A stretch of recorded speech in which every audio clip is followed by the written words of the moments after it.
آج کل بعض وقت مسجدوں میں نکاح کیوں کیا جا رہا ہے؟ اس لیے کیا جا رہا ہے کہ ادھر اللہ میاں کو بھی راضی کر لیں، حضرت کو مولانا کو بھی راضی کر لیں، مسجد میں بلا لیں، جلد سے جلد فارغ ہو جائیں، رات میں چاہے 11 بجے شادی خانے میں جائیں، کیا کرنا ہے؟ باغباں راضی رہے، صیاد بھی، خدا کو بھی خوش کرنا ہے اور نعوذ باللہ ادھر بھی خوش کرنا ہے۔ نکاح کی عظمت ختم ہو جاتی ہے، اور اس کا نتیجہ یہ ہوتا ہے کہ اس مسجد کے نکاح میں بس چند لوگ نظر آتے ہیں، بلکہ ایک حقیقی واقعہ ہے، اور مسجد بھی مجھے معلوم ہے، ادھر لکڑی کا پل کے پاس کی ہی مسجد کا واقعہ ہے۔ تو اس مسجد میں ایک نکاح ہو رہا تھا، اور کچھ لوگ تھے، تو کیا ہو رہا ہے بھائی؟ تو کوئی شرکا میں سے کسی نے کہا نکاح ہو رہا ہے بھائی، شادی ہو۔ تو وہ بے ساختہ سامنے والے کی زبان سے نکل گیا کہ کیا نکاح ثانی ہے کیا؟ بہت مختصر لوگ۔ تو سامنے والے نے کہا نہیں، ایسا نہیں ہے، یہاں کہاں آتے؟ سب شادی خانے میں آتے، سب شادی خانے میں۔ بہت وقت کی بربادی سے بہت ساری خرابیاں ہیں ہمارے معاشرے میں، بہت اللہ کی نافرمانی کر رہے ہیں، اور یہ بیماری اللہ حفاظت فرمائے امت کی، ملک کے بیشتر حصوں میں پھیلتی جا رہی، جہاں نہیں تھی وہاں بھی ہو رہی، اب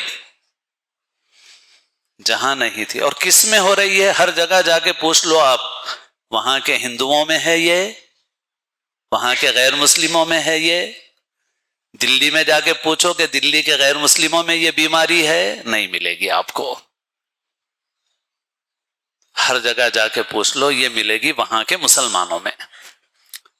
ہوٹل کس کی آبادی میں رات میں دیر تک کھلے رہتے ہیں؟ مسلمانوں کی آبادی میں۔ شادی خانے دیر تک کس کے یہاں کھلے رہتے ہیں؟ مسلمانوں کی آبادی میں۔ اچھا، تو میں بول رہا ہوں ایک چیز پہ عمل کر لو۔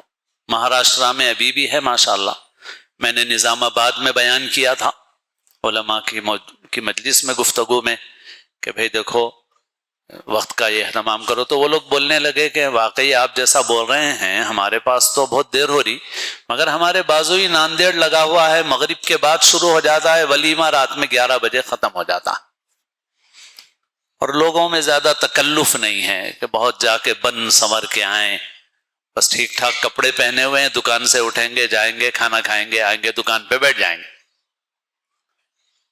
تو ان لوگوں نے کہا کہ بھئی یہاں ناندیڑ میں مغرب بعد شروع ہو جاتی ہے، تقریب 11 بجے ختم ہو جاتی ہے۔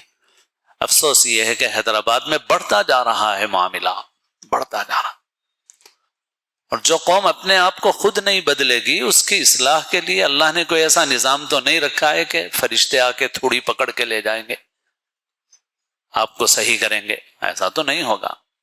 پھر یہ ہوگا کہ مسلسل اللہ کی نافرمانی کرو گے تو وہ حاکم ظالم مسلط ہوں گے، جو ابھی بھی بول رہے ہیں لاتوں کے بت باتوں سے نہیں مانتے۔